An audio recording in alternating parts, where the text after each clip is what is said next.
Chapter 1. The Mahoons. Moonfleet is a village about half a mile from the sea, on the west side of the Fleet Stream. The village is separated from the English Channel by a lagoon and a big beach.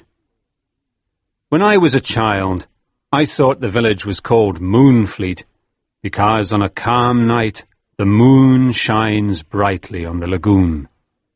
But later, I learned that the name comes from Mahoon Fleet. The Mahoon family were once important people in the area. My name is John Trenchard, and I was 15 when this story began.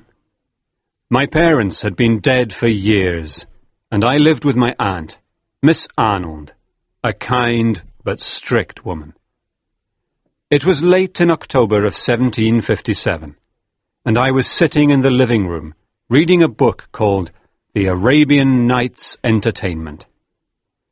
When it became too dark to read, I got up and went out into the street. It was a poor street, because Moonfleet was a poor village, with not even 200 people. The sun had set, and it was beginning to get dark. I walked along to Ratsy's house, because I could hear him working there. Ratsy was the sexton and the mason of the village. "Hello, John," said Ratsy. "Come in and help me finish this job. You can hold the lantern for me." Ratsy was always kind to me, so I went in and held the lantern while he worked on the tombstone of David Block, which said, "Sacred to the memory of David Block, age 15, who was killed by a shot fired from the schooner Elector on the 21st of June, 1757. The whole village was talking about David's death. He was the only child of Elsevier Block, who had the Why Not Inn in the village. David was on a small smuggler's boat that June night when it was stopped by the king's schooner. People said that a local magistrate called Maskew warned the king's soldiers about the smugglers. There was some fighting that night, and Maskew shot young David in the face and killed him. Poor David paid a high price for a night's adventure. The other smugglers were caught and sent to prison. "What a cruel thing to do, shooting such a young boy," said Ratsy as he worked on David's tombstone. "Well, I'm almost finished for today. You've helped me with the lantern, John, so come to the Why Not Inn with me. Elsevier needs to talk to friends at a time like this, and we can have something to drink that will warm us on this cold evening." I was only a boy, and it was an honour to be invited to the Why Not, the inn where all the men went. Aunt Jane will get angry if she finds out, I thought. The Why Not was not the real name of the inn. Its name was the Mahoon Arms. The Mahoons once owned the whole village, but they had a lot of bad luck and lost all of their money. Their emblem, the form of a Y, was still on many of the buildings in the village. I was very excited when Ratsy opened the door of the inn. Elsevier Block was sitting by the fireplace, smoking his pipe. He was a strong man, with a lot of grey hair and a rather kind face. Elsevier got up when we came in and said sharply, "What does this boy want?" "Good evening, Elsevier," said Ratsy. "John and I want something to drink. It's cold outside. I've just finished working on David's tombstone, and it will be ready by Monday night." "David will finally rest in peace," said Elsevier sadly. "but the men who killed him won't find peace anywhere." "What happened to David was terrible," said Ratsy. "but revenge is always wrong." Elsevier did not answer and looked at the fire in the fireplace. We drank some hot tea and looked at the fire too. At last, Elsevier spoke. John, it's time for you to go home. Men say that Blackbeard walks around the streets on the first cold nights. He evidently wanted to get rid of me, so I said good night and left. I ran all the way home, and I didn't go by the churchyard, because Blackbeard's ghost was there at night. Blackbeard was one of the Mahoons who died a century ago, and was buried in the crypt under the church with other members of his family. Some people said he could not rest because he was looking for his lost treasure. Others said he could not rest because he had been evil in his life. Their description of Blackbeard was frightening. They said he was very tall and strong, with a long black beard, a dark face, and evil eyes. The Reverend Mr. Glennie, who was the parson and our schoolteacher, knew a lot about these things.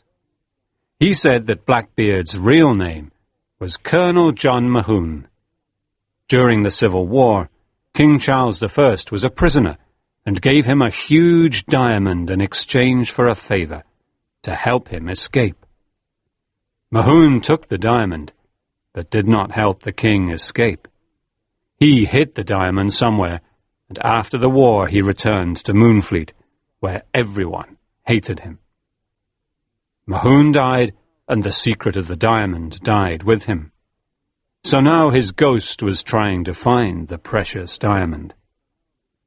However, Mr. Glennie did not believe that Blackbeard had hidden the diamond in the churchyard. He believed it was hidden somewhere else. I was a brave boy, but I never walked near the churchyard at night. Chapter 2. Noisy Coffins. On the night of the 3rd of November, there was a terrible storm with very strong winds. I don't think anyone in Moonfleet could sleep that night. Early the next morning, the churchyard was flooded and water started entering the Why Not Inn.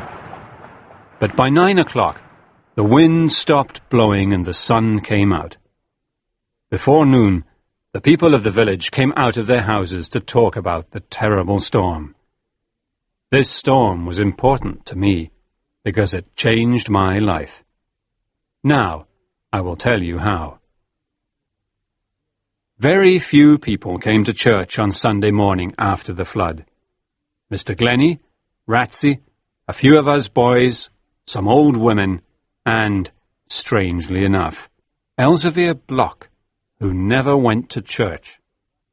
It was cold and damp inside the church, so Ratsey lit a fire. Then something unusual happened. Just as Mr. Glennie started his sermon, we heard a strange noise under the church. It was not a loud noise. It sounded like two boats touching each other at sea. We boys looked at each other, because we knew what was under the church. The tombs of the Mahoons. They had been there a long time, and they had never made any noise. Everyone in the church was frightened. Then we heard another, louder noise. Oh! It sounded like the cry of a man. At that point, everyone ran out of the church, except for Mr. Glennie, Ratsey, Elzevir Block, and me. Mr. Glennie went on with his sermon, and did not say anything about the strange noises. At the end of the sermon, Ratsey asked, Mr. Glennie, are dead men moving under our feet? No, no, said the parson. The flood has filled the crypt with water, and so the coffins are moving around and making a noise. I believed the minister's words, but I was frightened. We left the church and walked towards the village together. Mr. Glennie was always friendly and kind to me, so I asked him a question. Mr. Glennie, what do you know about Blackbeard and his treasure? My dear boy, he answered, I don't know much. I only know that Colonel John Mahoon called Blackbeard spent all of his family's money, and the poorhouses of Moonfleet had to close. He was an evil man, and even killed one of his loyal servants. At the end of his life, he was probably afraid, and he talked to the Reverend Kindersley of Dorchester. He left a will which I have seen. You've seen Blackbeard's will?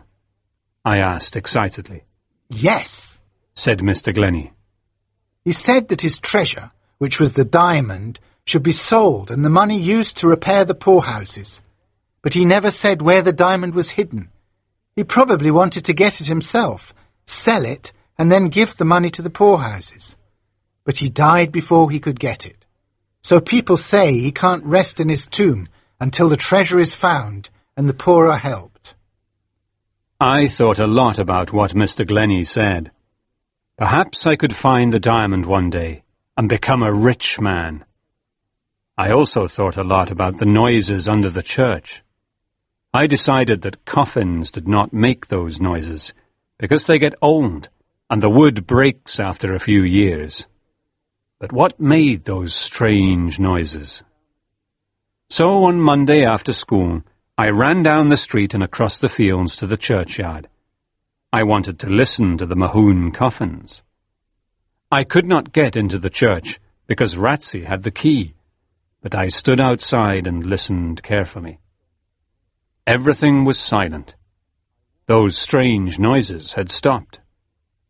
I walked to the back of the church because it was sunny there, and I saw two men, Ratsey and Elsevier Block. Ratsey was lying on the ground with his ear to the wall, and Elsevier was looking at the sea with a small telescope in his hand. I was surprised and didn't know what to do. At first, I felt like running away, but then I decided to stay. "Good morning, Mr. Ratsey," I said. He jumped to his feet nervously, and his face became bright red. Good morning, John, he said. What are you doing in the churchyard? I came to listen to the Mahoon coffins, I answered. Well, I came here to examine the church wall after the flood. I think I'll have to repair the wall a bit. I did not believe what he said, because the church wall was in good condition. As Ratsey was talking to me, I noticed that Elsevier was amused at Ratsey's embarrassment. When we went to church on Sunday, everything was quiet as usual, and there were no strange noises in the crypt. After my meeting with Ratsey and Elsevier at the churchyard, I stayed away from it for a few weeks. One afternoon, at the beginning of February 1758, I was sitting in the churchyard on a flat stone tomb looking at the sea. The floods and bad weather of November had made deep cracks in the earth. I looked at one of the cracks and noticed that it got bigger on the other side of the tomb. I got on my knees and looked down into the big crack, which was like a small hole. I was very surprised and excited when I saw that there was something under the tomb. For a boy of my age, this was a great discovery. I put my feet into the small hole and jumped down. I had discovered a secret passage under the church. My heart beat fast as I slowly walked along the dark passage. Could this be where Blackbeard had hidden his diamond? Suddenly, it was so dark that I couldn't see, and I was afraid. I climbed out quickly and decided to return later with a candle. I ran home and got there late for tea. My aunt was angry, but she only said, "You mustn't come home so late, John. A young boy should never be out after 7:30. It's not safe." After tea, Aunt Jane started reading a book to me, but it was too serious, so I thought about Blackbeard's treasure. When she finished reading, it was time for bed, and we both went up to our rooms. "I'll wait for her to fall asleep, and then I'll get a big candle from the kitchen and go back to the churchyard, I thought excitedly. Chapter 3. The Crypt. It was 10:30 when I left the house. Everyone in Moonfleet was sleeping, except the men at the Why Not Inn. As I approached the old churchyard, I began thinking about Blackbeard's ghost, and I felt afraid. But I didn't stop. When I got to the hole on the side of the tomb, I thought, maybe Blackbeard is waiting at the bottom of the hole. I looked at the bright moon in the night sky, and then I looked at the sea. I saw a small sailing boat in the bay. It was probably a smuggler's boat. I looked at the dark hole again and decided to jump into it. And so my adventure began. I lit my candle, which burned brightly, and walked through the passage. The diamond is probably here somewhere, I thought. I'll be able to buy presents for Mr. Glennie and Ratsey and Aunt Jane. I'll become the richest man in Moonfleet. As I continued walking, I saw footprints on the damp ground. Someone had already been there. Then I suddenly reached a big room. It was the Mahoon crypt. All around the walls of the crypt there were stone shelves with coffins on them. What a frightening place. In the middle of the crypt there were casks of all sizes, with white letters and numbers on them. I was right. The noise we heard in church was not the noise of coffins, but the noise of these casks. I was amazed. This was a secret hiding place for the smugglers' casks of wine. Now I realized that the flat tomb where I always sat was the smugglers' entrance to the crypt. I remembered how Ratsey had always tried to frighten me with his stories about Blackbeard. He wanted to keep me away from the churchyard. Now I understood why Ratsey and Elsevier were in the churchyard that afternoon. They knew about the secret hiding place, and they probably knew about the smugglers. Perhaps they were smugglers. But how could I find the diamond? I looked at the coffins for a few minutes, and then the clock in the church tower struck midnight. What a ghostly time, and what a ghostly place. Suddenly, I began hearing voices in the distance, and I was terrified. The voices got louder, and I heard a man jump from the churchyard into the crypt. He started talking to other men who were still in the churchyard. I wanted to hide, but I didn't know where. When I saw a coffin on the top shelf of the crypt, I put out my candle, climbed up, and hid between the coffin and the wall. I could not see anything from my hiding place, but I heard Ratsey's voice talking to other men. I was in Dorchester 3 days ago, said one man, and people say that Judge Barentine wants to hang all smugglers. Barentine and old Maskew are a cruel pair, said another man. If I meet Maskew alone one night, I'll— Don't touch Maskew. He's mine, said a deep voice. It was Elsevier. Then a man said, I don't trust that Trenchard boy. He always sits on the flat tomb and looks at the sea.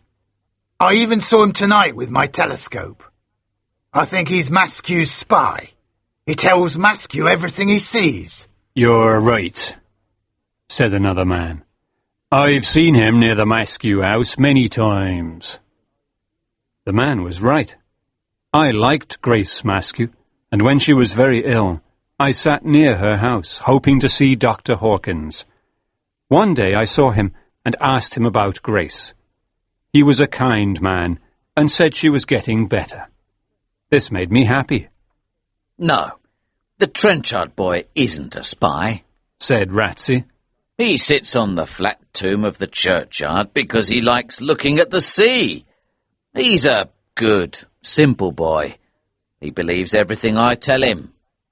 I've told him some terrible stories about Blackbeard, and he'll never come to the churchyard at night. He started laughing, and the others laughed too. Then Elsevier spoke. John's a brave boy. He's David's age, and he'll be a good sailor one day. I was pleased to hear Elsevier say those words, because I liked him. Well, Ratsey, said Elsevier, you have to close that hole under the flat tomb, because someone could look down into the crypt. Don't worry, I'll do it, said Ratsey. Soon the meeting ended, and the men left the crypt. I wanted to leave too, so I lit my candle and looked around.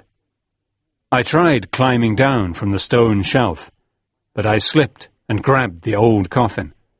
My hand went through the rotten wood and touched something strange. I looked at my hand and saw a man's black beard. I dropped my candle and cried, "The beard of a dead man! Blackbeard's beard!" I was terrified and wanted to run away, but I didn't. Perhaps this was a clue. Perhaps Blackbeard's treasure was nearby. I looked at the beard carefully, and then decided to look inside the rotten coffin. I must be brave, I thought, if I want to find the diamond.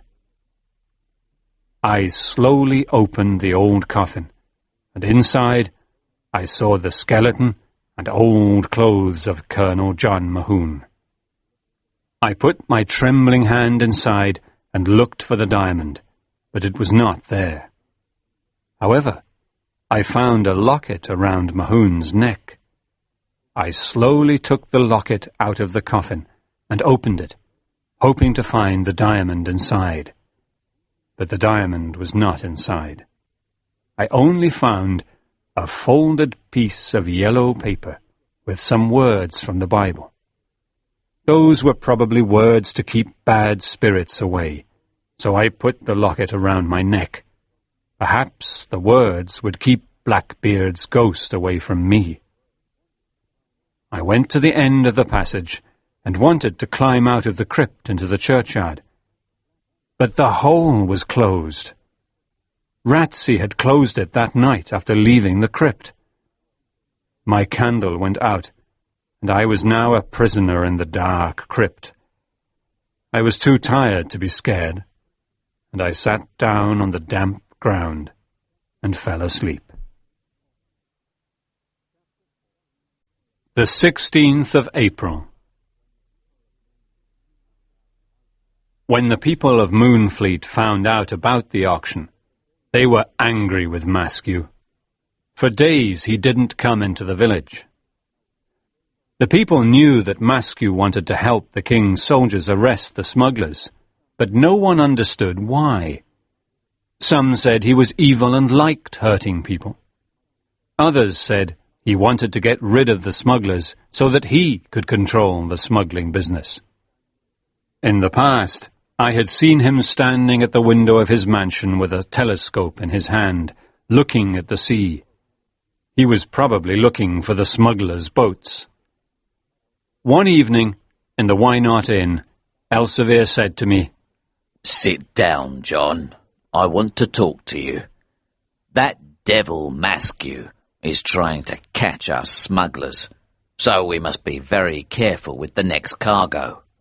The sailing ship Bonaventure will be here soon with about 100 casks of wine. But the ship won't stop at Moonfleet Bay. It will go to Hoare Head, because Maskew is probably watching the bay and the churchyard, and we won't hide the casks in the crypt. At Hoare Head, we'll meet other smugglers with horses, and take the casks to Pyegrove's Hole, and hide them there." I suddenly felt some cold air on my shoulders, and I quickly turned around. "What's the matter?" asked Elsevier. "I think someone was listening to us, and has just left," I said.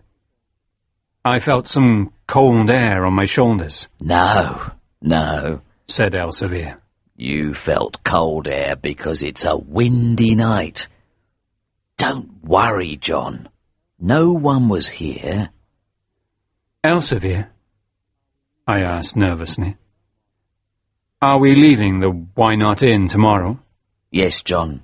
We're leaving the inn, and we're probably going to live in a small house near Worth. It's near the Lobster Inn, and there's a good view of the sea. But you're tired, poor boy. Go to bed now, and get a little sleep. Elsevier was right. I was tired, but I could not sleep. I did not want to leave Moonfleet, because I had lived there all of my life. And I did not want to leave Grace Maskew. She was a dear friend, and I loved her. I decided to go and meet Grace the next morning in our secret place, in the woods. The next day was the 16th of April, and it was a day I will never forget. It was a beautiful, cool spring day, and at 10 o'clock in the morning I was in the woods where I met Grace. We were happy to see each other, but Grace became sad when I told her I was leaving Moonfleet. She told me her father had been away the night before. We talked about different things, and then we said goodbye. As I was running back to the Why Not Inn, I saw Aunt Jane standing at the door of her house. She stopped me and said, John, take this little red Bible. It belonged to your poor mother. Perhaps it will help you find the right way in your life. Thank you, Aunt Jane, I said politely, putting the little red Bible in my pocket. I continued running down the village to the inn. That evening, Elsevier and I left the Why Not Inn and started walking towards Hoare Head, which was 15 miles away. Hoare Head was the highest cliff in the area. It was after midnight when we got there. We saw other smugglers waiting silently, and some of them had horses. We went down to the beach and met the men from the Bonaventure.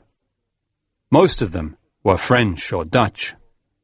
The precious casks were quickly brought to shore, and by 3 o'clock in the morning we began leaving the beach. We climbed up the cliff with the heavy casks, and I noticed something, or someone, moving behind a bush. Some of the other men noticed too. It was Maskew. 2 of the younger men ran after him as he tried to escape, and caught him after a few minutes. They brought him forward. He was pale. They tied his hands and feet and threw him to the ground. He was the most hated man in Moonfleet. "Shoot him!" cried one of the smugglers. No, hang him! cried some others. Let's throw him over the cliff and into the sea. Shouted a young smuggler, laughing. "Look, he's got a gun under his coat," said an old smuggler, taking the gun and throwing it at Elsevier's feet. Elsevier looked at the gun and then at Maskew. This man killed my son. He's mine. Don't touch him. Leave him here with me. Take the casks away and hide them. It's almost morning. The men complained, but they listened to Elsevier. After a while, they slowly climbed up the cliff with their horses and casks. Elsevier, Maskew, and I were alone now, and I was afraid. I knew how much Elsevier hated Maskew. Let me go, criminal! Shouted Maskew. I'm an important magistrate, and you're just a smuggler. If you don't let me go, I'll hang you. Elsevier did not shout. He spoke calmly and coldly. You killed my son, David, and you took the inn away from me. You devil. Now I'm going to kill you with your gun. Don't kill me! Think of my poor daughter Grace! She has only got me in the world. Her mother is dead. And I had only one son, David, and you killed him. I felt terrible, and as I looked at Maskew's pale face and frightened eyes, I could see a bit of grace in him. I felt sorry for him and thought about the girl I loved. I can give you £10,000 if you let me go, said Maskew, his voice shaking. I'll give you the Why Not Inn, and I'll leave Moonfleet.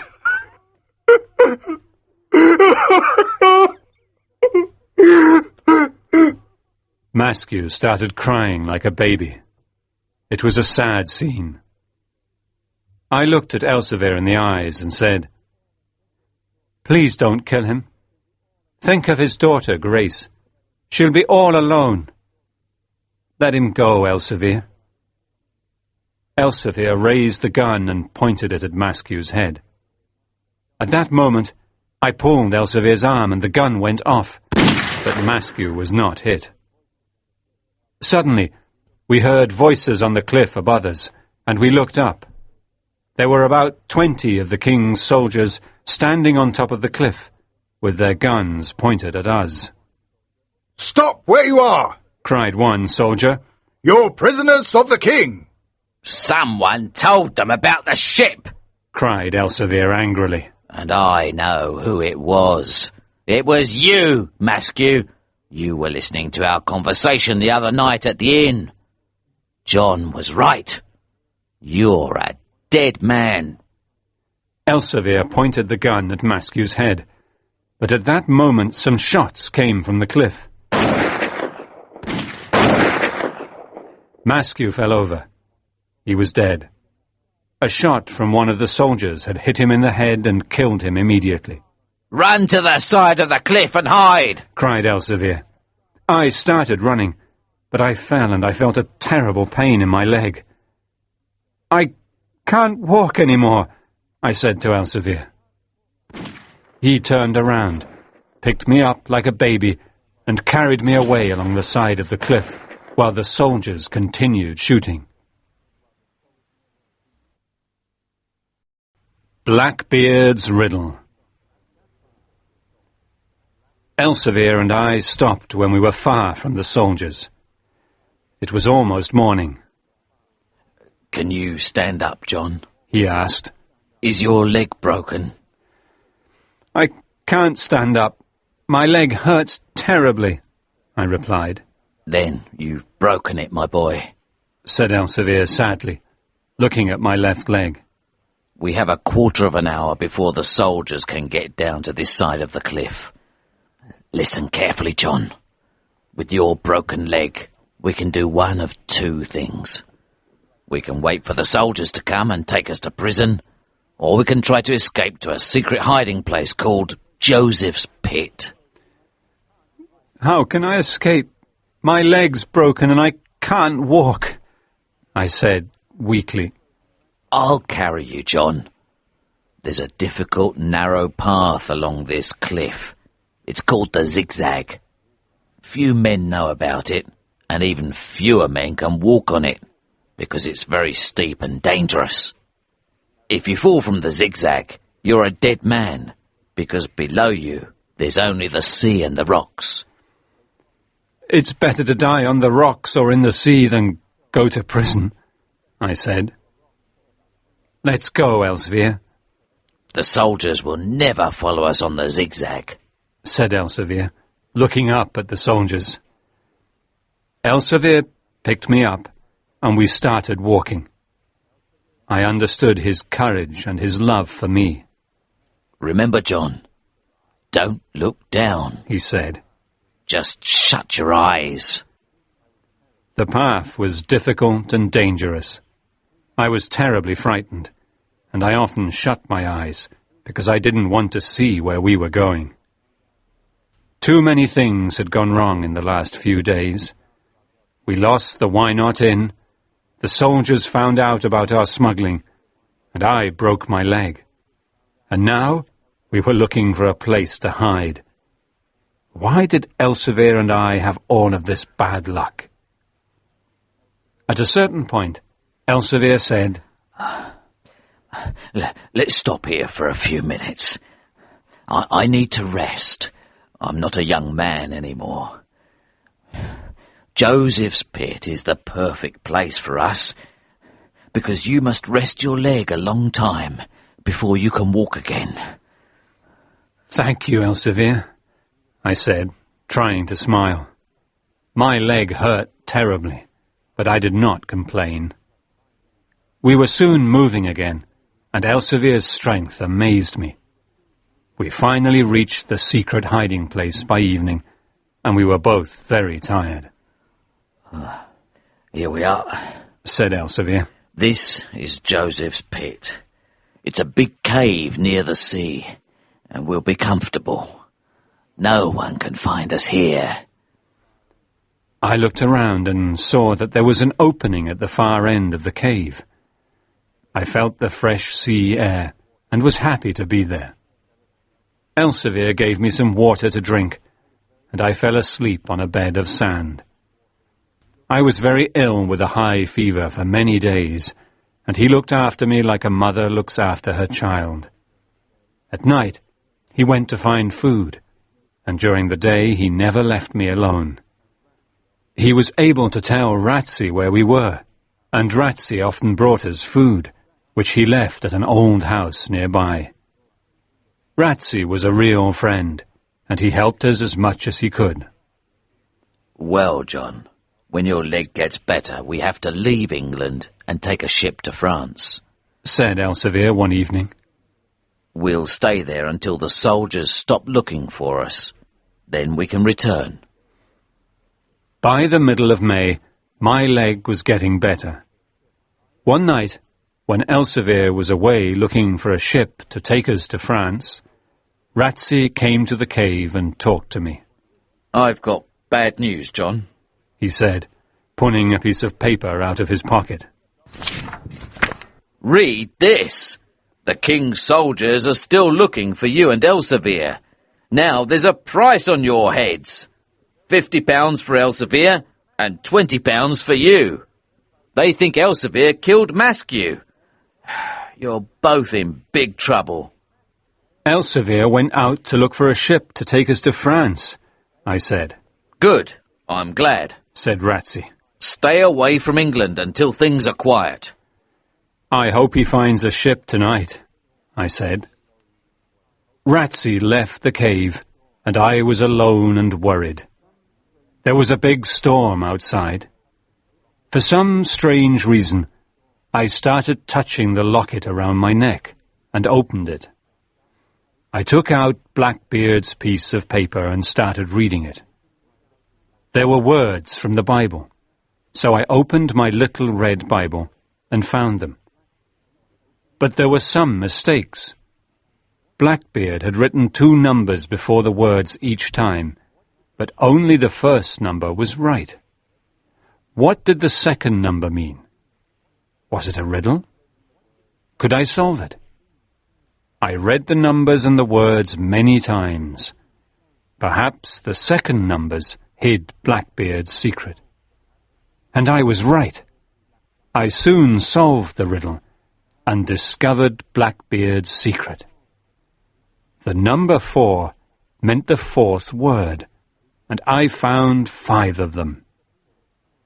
80 feet deep, well north.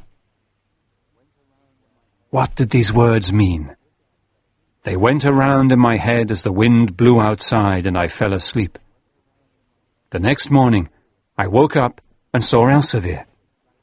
I was very excited and told him how I discovered Blackbeard's secret. He listened carefully and looked at the notes. Now he was excited too. Yes, he cried. You're a clever boy, John. The well that Blackbeard mentions is the famous well at Carisbrooke Castle. It's one of the deepest wells in England. People come from London to see it. Blackbeard probably hid the diamond 80 feet deep in the well. Carisbrooke. That's the castle where King Charles I was a prisoner during the Civil War, I said. I'm sure it's the well at Carisbrooke Castle. I know Carisbrooke Castle very well. It's about 2 miles from Newport on the Isle of Wight. We can stay at the Bugle Inn, where smugglers are welcome. Elsevier's eyes shone with excitement. Another week passed, and I started walking around the cave slowly.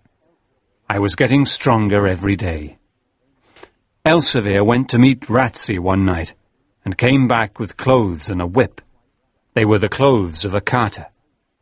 There were 2 white jackets, 2 hats, and carter's trousers. With these clothes, no one could recognize us.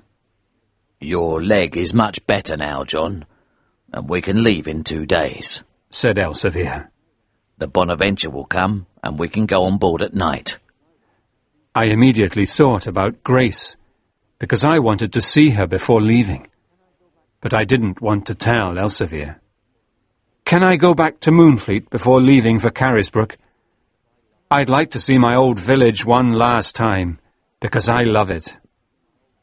Elsevier smiled and asked, Do you love the village, or someone in the village?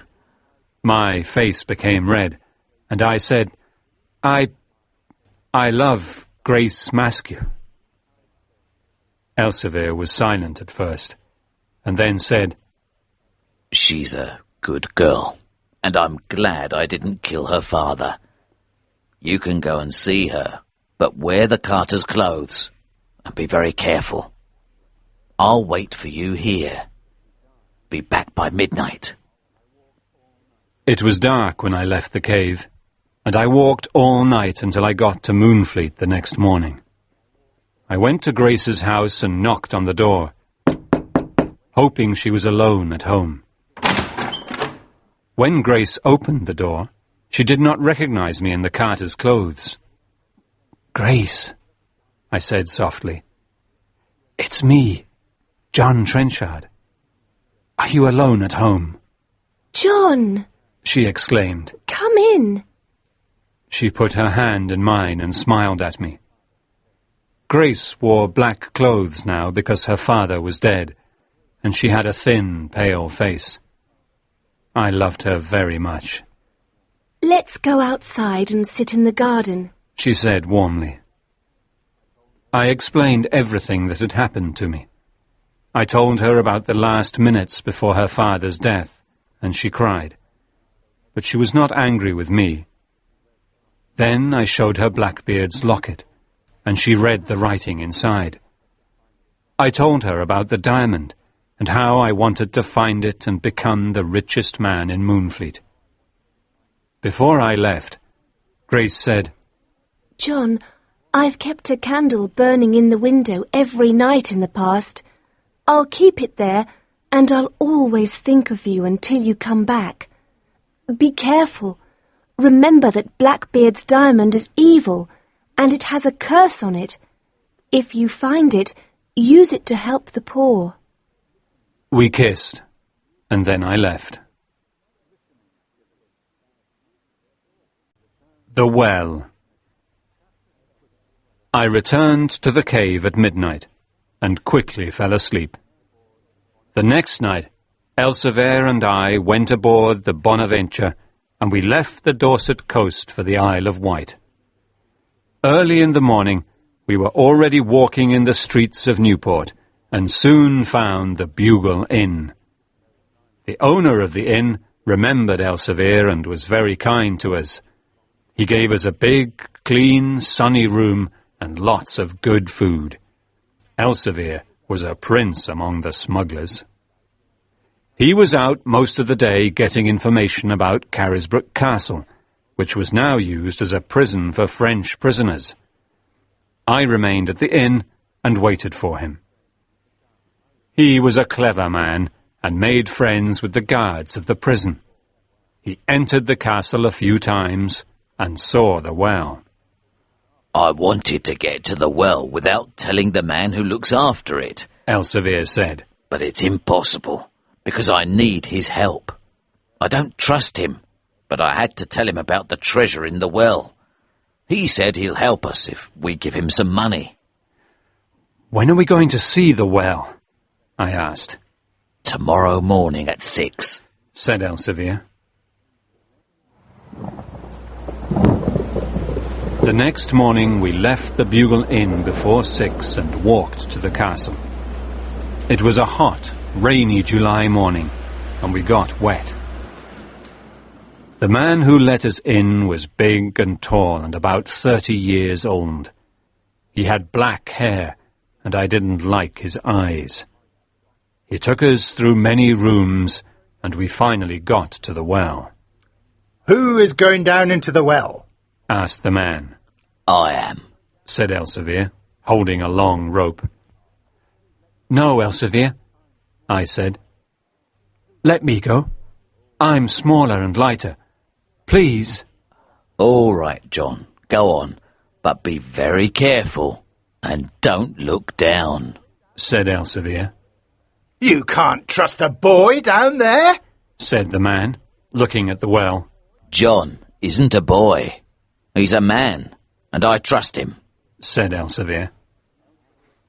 I got into the wooden bucket, and Elsevier tied an 80-foot rope to it. He and the man lowered me gently into the well. As I went down, it became darker and colder. I had a candle to help me see the wall. At the end of the rope, I started looking around. I moved my candle along the wall to see if there was a hole or a hiding place, but I couldn't see anything. Have you found anything? The man shouted. No, nothing, I shouted back. Then the bucket moved down a little and I continued looking.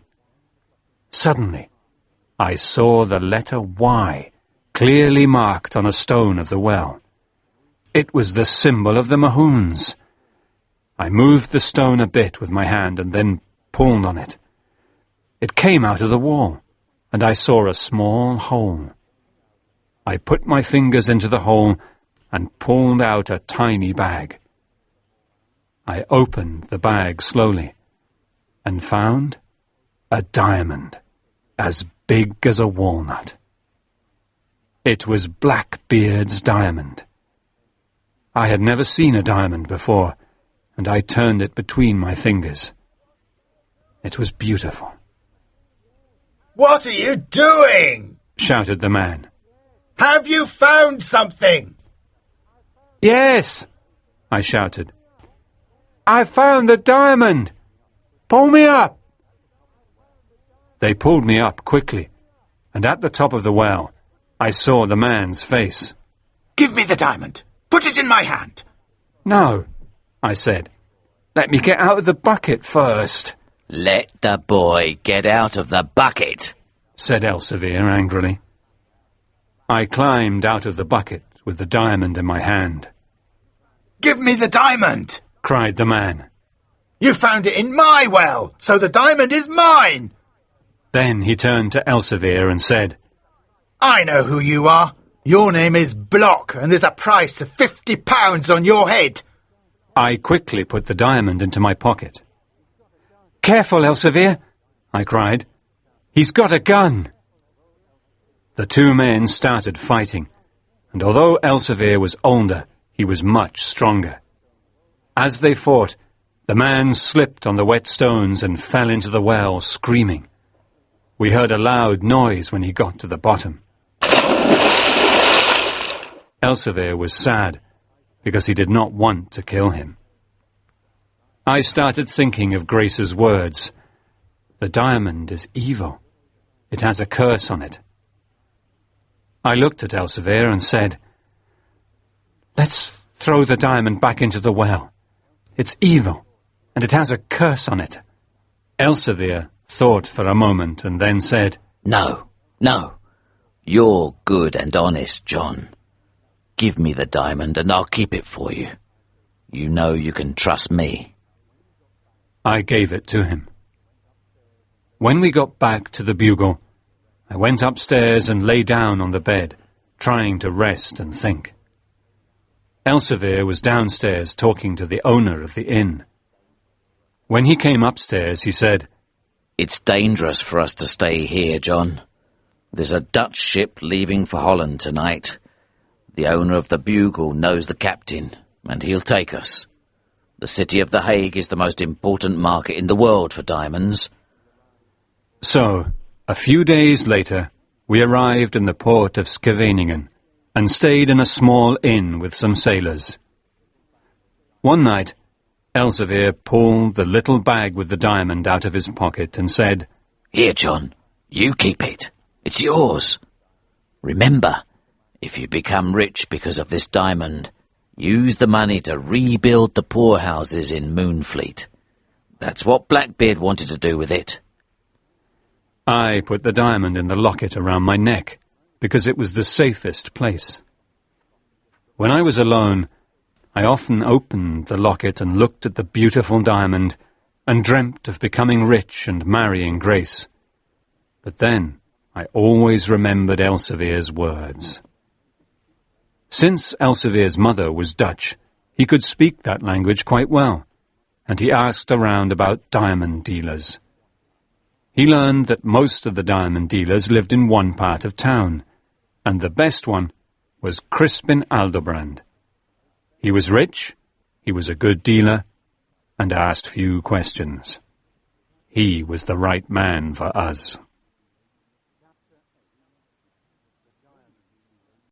The Diamond Dealer. One evening late in the summer, we went to Aldobrand's house before sunset. It was a small white house with green shutters and a little garden in front of it. He lived in this neighbourhood with several other jewellers, but they had no shops. They usually had a sign above their door, saying that they bought and sold jewels. A little old man with white hair and a white beard opened the door. He was at least 70. "Well, gentlemen, what do you want to sell?" he asked us in English. "Please remember that I buy only good diamonds. No toys." Elsevier answered, "This boy has a diamond to sell." I had the diamond in my hand and gave it to him. He looked at it carefully and brought it close to his eyes. Suddenly, his face and his voice changed. His eyes shone as he looked at the diamond. "It's too dark here. I need more light," he said. "Follow me." He went upstairs, and we followed him closely because he had the diamond in his hand. He went into a room with a big window, a small balcony, and cupboards and shelves. There were small black boxes and books on the shelves. He sat at a small table and looked at the diamond. Then he held it up against the light of the window. He looked at me excitedly and said, "What's your name, young man? Where do you come from?" "My name's John Trenchard, sir, and I come from Moonfleet in Dorset." He wrote this down in a big book. Elsevier looked at me angrily, and I immediately understood. Why did I give that man my name? I didn't know that this was going to change my life. "How did you get this diamond?" asked Aldobrand, touching it with his finger. "We're not here to answer questions," said Elsevier angrily. "We came here to sell a good diamond. We're honest Englishmen. Do you want to buy it?" "Well, I must test it before I decide to buy it," said Aldobrand. He opened a cupboard and took out a bottle of green liquid, some scales, and a black stone.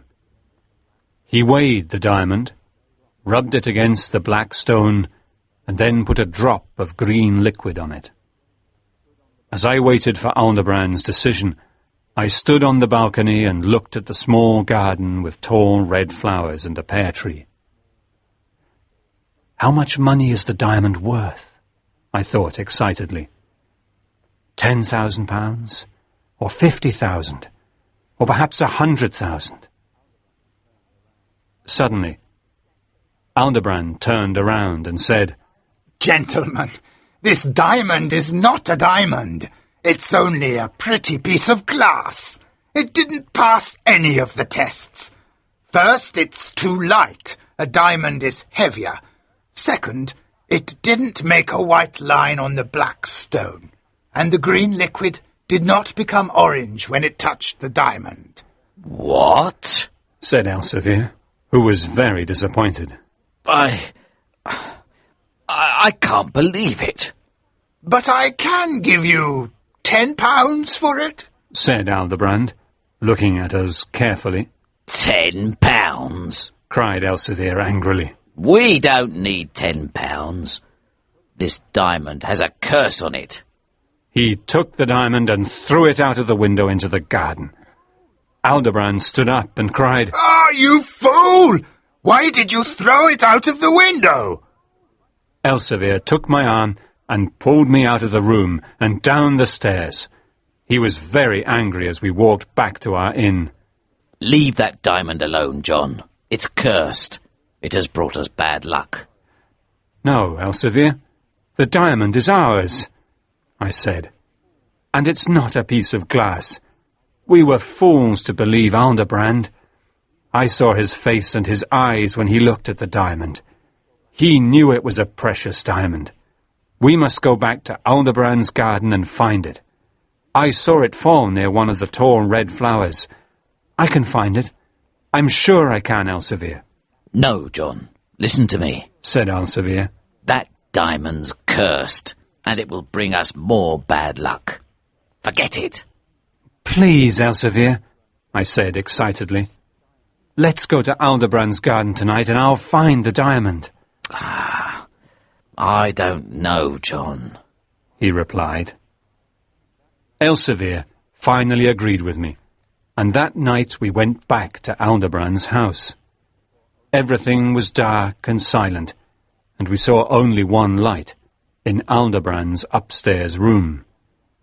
We climbed over the garden wall quietly, and I started looking for the diamond near the tall red flowers.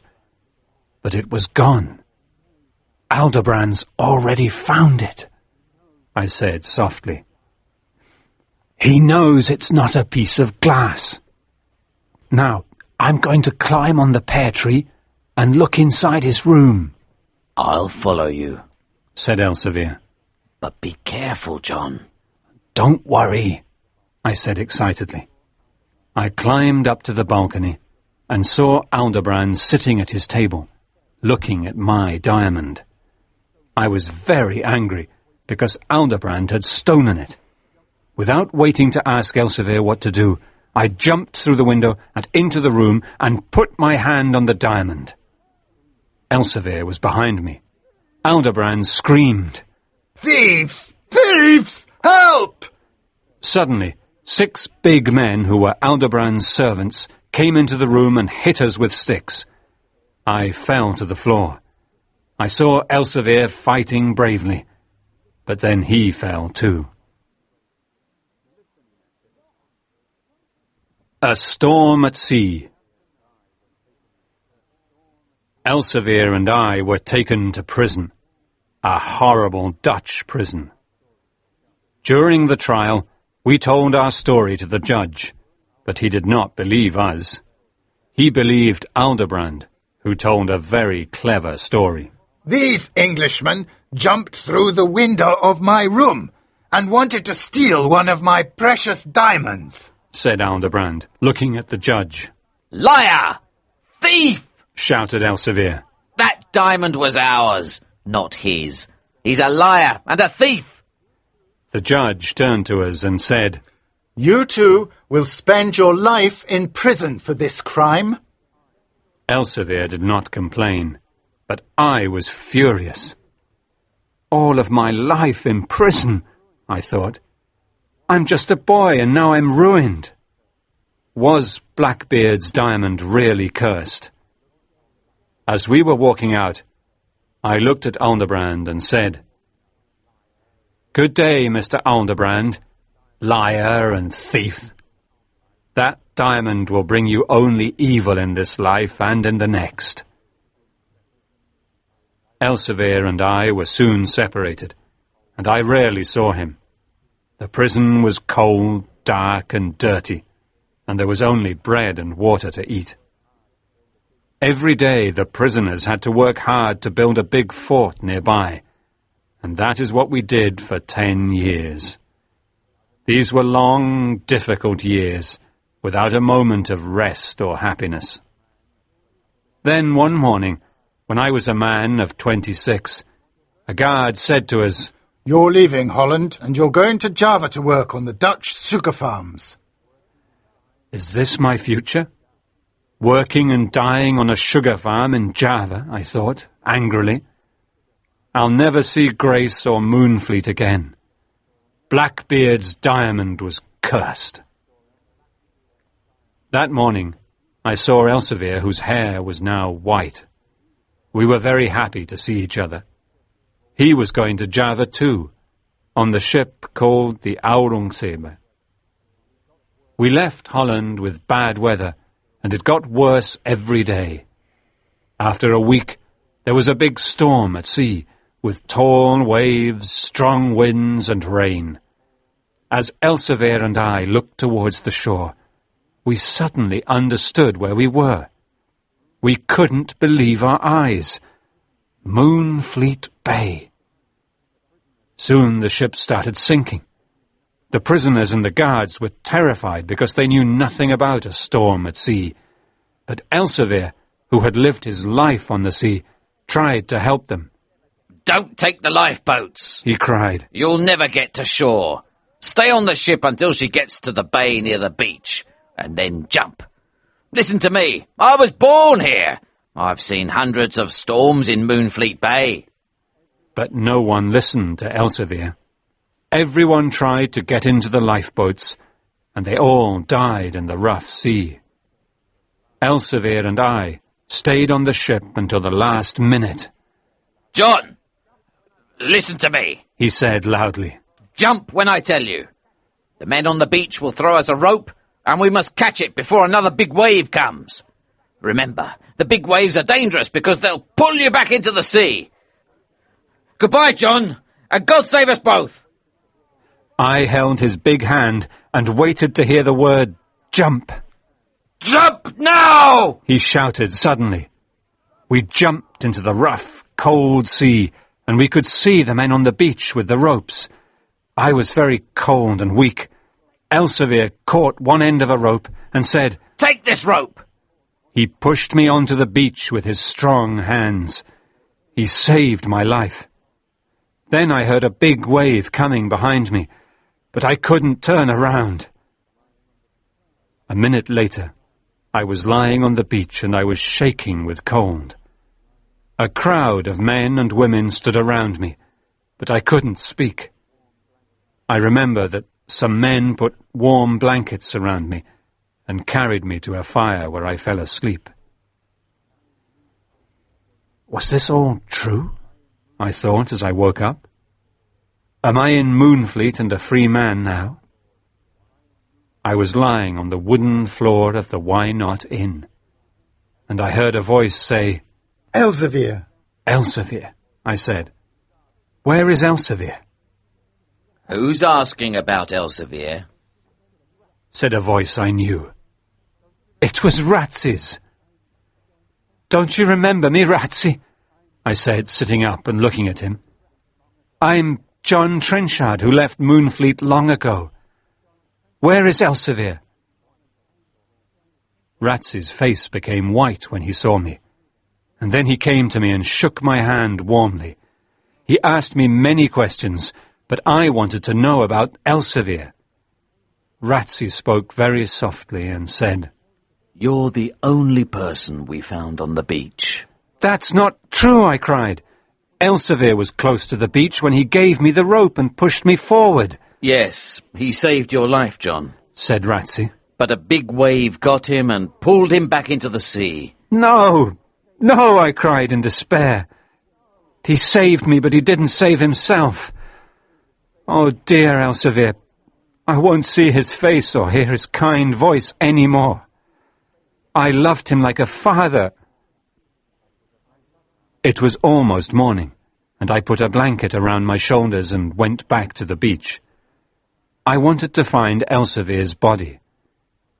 There was no sign of the Aurungzebe, but its wreckage was all over the beach. Ratsy came to the beach too, and sat next to me. "Eat this bread and meat, John," he said kindly. I wasn't hungry, but ate the food slowly, looking at the sea. Then suddenly I felt strange. Elsevier is coming, I thought. I can feel it. The waves were bringing his body to the beach, and I ran towards it with Ratsy following me. I knelt down by his body and touched his face and hair, then I kissed his cold cheek. The men from Moonfleet who knew him came to the beach and carried him back to the Why Not Inn. There they laid his body on the long table. I sat next to Elsevier's body for many hours, and many memories came to my mind. Then I started thinking, I have lost my only friend. What can I do now? Where can I go? I felt lost and terribly sad. Then someone touched my shoulder. I turned around and saw a tall, beautiful woman standing behind me. It was Grace Maskew. "John," she said. "have you forgotten me? Didn't you see the light at my window?" I could not speak. "I'm very sorry about Elsevier," she said. "I know he was a brave man with a kind heart. But do you still love me, John?" I took her hand and said, "Dear Grace, of course I still love you. I've always loved you. But many things have changed. You're a noble lady, and I'm a very poor, unlucky man." I told her about the diamond and about my 10 years in prison. "John, please don't talk about money," she said. "There are more important things in life. Forget Blackbeard's diamond. It was evil." Grace and I talked for a long time, and then she left. Shortly after, Mr. Glennie, my old teacher, came to see me. He took out his prayer book and said some prayers for Elsevier. Then he took a piece of blue paper from his pocket. It was a letter from Crispin Aldebrand's lawyer in Holland. It had arrived 8 years before when I was in prison. The long letter said that before dying, Aldebrand wrote a will and left all of his money to John Trenchard of Moonfleet. He explained that the diamond was real and that he had stolen it from me and Elsevier, and now he was very sorry. The diamond had brought him a lot of bad luck. "Well, John, you're a very lucky young man," said Mr. Glennie, smiling. "There's no longer a price on your head, so you're a free man. And you're a very rich man too, with all of Aldebrand's money." I was very surprised and did not know what to say. Suddenly, I wasn't poor any more. How strange life is. Mr. Glennie and I talked about Aldebrand's will until midnight, and then he left. I spent the night next to my great friend, Elsevier. This is the end of my story. I received all of Aldebrand's money, but I did not keep it for myself. With Mr. Glennie's and Grace's help, I rebuilt and opened the poorhouses, and built a new hospital and new homes for the people of Moonfleet. Part of the money was used to improve the church and the school too. I became an important person in my village. Grace and I got married, and the old Mahoon mansion became a beautiful home again. We have 3 lovely children, Elsevier, Grace, and John. We live happily in Moonfleet and never leave it. When there is a bad storm, I run down to the beach with the others and try to help the men at sea. Sometimes we cannot help them, and we see them die. And each time I stand on the beach with a rope in my hand, I remember dear Elsevier, and how he saved my life.